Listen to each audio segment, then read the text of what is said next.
Túrin. Antes dos eventos de Beren e Lúthien, no ano de 464 da Primeira Era, Húrin casou-se com Morin da casa de Beor, portanto ela era parente próxima de Beren.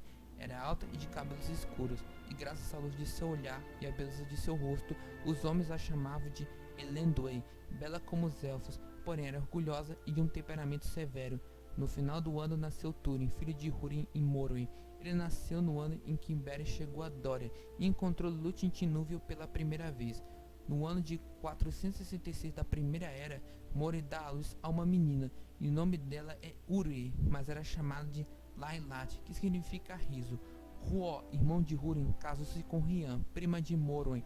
Assim passaram-se os dias, e a sombra do temor de Morgoth cresceu. No ano de 469 da Primeira Era, a esperança voltou a mobilizar elfos e homens, pois correu entre eles o rumor dos feitos de Beren e Lúthien e da humilhação de Morgoth em seu próprio trono de Angband. E alguns diziam que Beren e Lúthien ainda viviam, ou então que haviam retornado dos mortos. Naquele ano também veio do norte um vento daninho sobre um céu de chumbo. Chamaram de hálito maligno, pestilento que era, e muitos adoeceram e morreram no outono daquele ano, nas terras setentrionais que faziam limite com Alfalgle, e eram na sua maioria crianças ou jovens em formação de fileira dos homens. Túrin tinha apenas 5 anos de idade, e sua irmã Uriel fizera 3 no começo da primavera.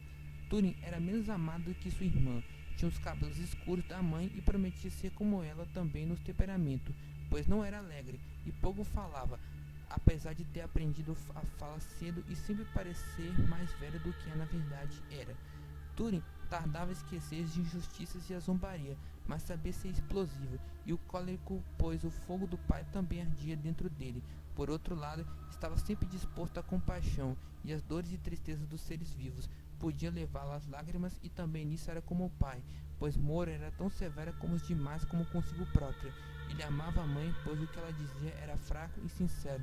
Quanto ao pai, pouco via, já que Húrin passava muito tempo longe de casa com o exército de Fingol, que vigiava os limites orientais de Hithlum, e quando voltava sua fala rápida, cheia de palavras estranhas e gracejos de duplos sentidos, o confundia e deixava inseguro. Naquele tempo, todo o calor de seu coração era dedicado à sua irmã, só que raramente brincava com ela, e preferia vigiá-la sem ser visto e observá-la quando ela caminhava na grama ou sob as árvores, quando cantava as canções como os filhos dos Edain faziam muito tempo atrás, quando o idioma dos elfos ainda era recentemente em seus lábios. Bela como uma criança élfica, Lailat, e porém mais breve, ai de nós, é por isso mais bela, quem sabe, ó a mais querida, dizia Húrin a Morwen, e Túrin, ao ouvir essas palavras, refletia, mas não conseguia compreendê-las, porque nunca tinha visto uma criança élfica. Mas antes que o ano terminasse, a verdade das palavras de seu pai se revelou, pois o hálito maligno chegou a Dorlome. Por muito tempo padeceu com febre e sonhos obscuros, e quando se curou, graças ao seu destino e à força vital que nele existia, perguntou por Lailat. Não fale mais de Lailat, filho de Húrin, mas de tua irmã Uri. Deves pedir notícias à tua mãe. E quando Morwen veio ter com ele, Túrin lhe questionou. Não estou doente e quero ver Uri, mas por que eu não posso mais dizer Lailat? Porque Uri está morto e o riso acabou nesta casa, mas tu vives, filho de Morwen, assim como o inimigo que nos causou isso, explicou ela. Ela não procurou consolá-lo, nem a si mesma, pois enfrentava o pesar em silêncio e com frieza de coração. Húrin, por sua vez, lamentava-se abertamente, e apanhou a harpa e estava prestes a compor uma canção de lamento, mas não foi capaz, e quebrou a harpa, e ao sair ergueu a mão contra o norte, exclamando: Desfigurador da Terra-média, queria ver tua face a face, desfigurar-te como fez meu senhor Fingolfin. Já Túrin chorou amargamente, sozinho à noite, e jamais voltou a mencionar o nome da irmã na presença de Morwen. Recorreu a um amigo, apenas naquela época, e ele falava de seu pesar e do vazio da casa. Esse amigo chamava-se Sador, um criado ao serviço de Húrin. Era coxo e de pouca importância. Ele era lenhador, e por azar ou mal manejado do machado, golpeará o pé direito, e a perna desprovida do pé encolherá. Túrin o chamava de Labadal, que significa mãe que a tola, porém esse nome não desagradava, pois fora dado por compaixão, não por escárnio. Sador trabalhava nas despendências externas, fazendo ou consertando coisas de pequena valia que eram necessárias na casa, pois tinha alguma habilidade na linda com a madeira, e Túrin lhe trazia o que lhe faltasse, para que lhe poupar a pena, e às vezes lhe levava escondidas algumas ferramentas ou algum pedaço de madeira que encontrava por ali, caso achasse que o amigo pudesse usá-lo. Então Sador sorria, mas lhe pedia que devolvesse os presentes aos seus lugares. Dai com a mão generosa, mas só o que é teu, ensinava ele.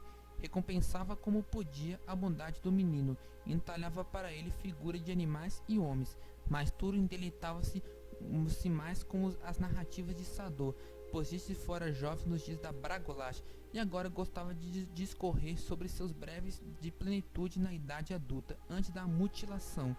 Ele contou para Túrin que antes de se tornar deficiente, ele lutou na quarta batalha da Bragolash. Ele chegou tarde demais para o campo de batalha e só conseguiu trazer de volta Hador caído.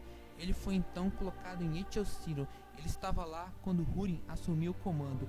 Desse modo, Sador falava a Túrin enquanto este crescia, e Túrin começou a fazer muitas perguntas difíceis a resposta, levando Sador a pensar que parentes mais próximos deviam assumir sua instrução.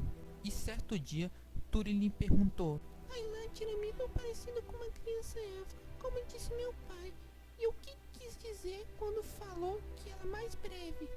Muito parecida, pois na primeira infância os filhos dos homens e dos elfos se assemelham muito, mas os filhos dos homens crescem depressa e sua juventude logo passa, e esse é o nosso destino, respondeu Sador. Então Túrin perguntou: O que é o destino?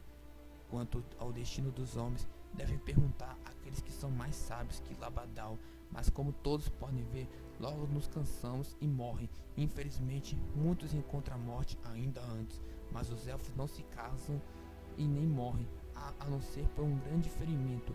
Eles podem curar-se feridas e sofrimentos que matariam os homens, e mesmo quando seus corpos estão desfigurados, eles voltam, segundo dizem. Conosco não é assim. Então Lelat não voltará?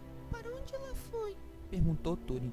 Não voltará, mas para onde ela foi, nenhum homem sabe, pelo menos não eu. Sempre foi assim, ou quem sabe sofremos alguma maldição do rei perverso, ou como um hálito maligno. Respondeu Sador. Não sei, uma treva estende-se atrás de nós, e dela vieram poucos relatos. Os pais de nossos pais podem ter tido coisas para contar, mas não a contaram, até seus nomes estão esquecidos. As montanhas se ergueram entre nós, e a vida do qual vieram, fugindo de algo que ninguém mais conhece. Tinham medo? Questionou Túrin. Pode ser que temos fugido do medo das trevas apenas para encontrá-las aqui diante de nós, sem outro lugar para onde fugir a não ser o mar, disse Sador. Túrin disse: Não tenho medo, mas medo não todos nós. Meu pai não tem medo, eu não terei, ou pelo menos, como é minha mãe, terei medo e não demonstrarei. Pareceu então a Sador que os olhos de Túrin não eram os de uma criança, e pensou: o sofrimento serve para afiar uma mente firme. Mas em voz alta falou: Filho de Húrin e Morin, como será teu coração? Labadal não pode imaginar, mas de vez em quando mostrará algo para alguns ou que ele contém. Então Túrin declarou: Talvez seja melhor não dizer o que se quer, caso não possa tê-lo. Mas o que eu gostaria, Labadal, era de ser um dos Eldar. Então Lelat poderia voltar e eu ainda estaria aqui, mesmo que ela demorasse. Partirei como soldado de um reino élfico assim que for capaz, assim como tu, Labadal. Poderás aprender muita coisa com eles, disse Sador, e suspirou. São gente bela e maravilhosa, e possuem poder sobre os corações dos homens, e no entanto, às vezes penso que poderia ter sido melhor se jamais tivéssemos encontrado e sim trilhado caminhos mais humildes, pois eles já são antigos em conhecimento e são ativos e resistentes. Nosso brilho enfraquece diante de sua luz, ou então consumimos nossa chama, mas de forma muito rápida, e o peso de nosso destino recai com mais força sobre nós. Mas meu pai os ama, Constentou Túrin. E não são felizes sem eles. Ele diz que aprendemos com eles quase tudo que sabemos, que fomos transformados em um povo mais nobre, e diz que os homens que ultimamente têm atravessado as montanhas, mas são um pouco melhores que os orcs. Isso é verdade, concordou Sador, pelo menos sobre alguns de nós, mas a sessão é dolorosa, e quanto mais alto se sobe, mais baixo se cai. Continua.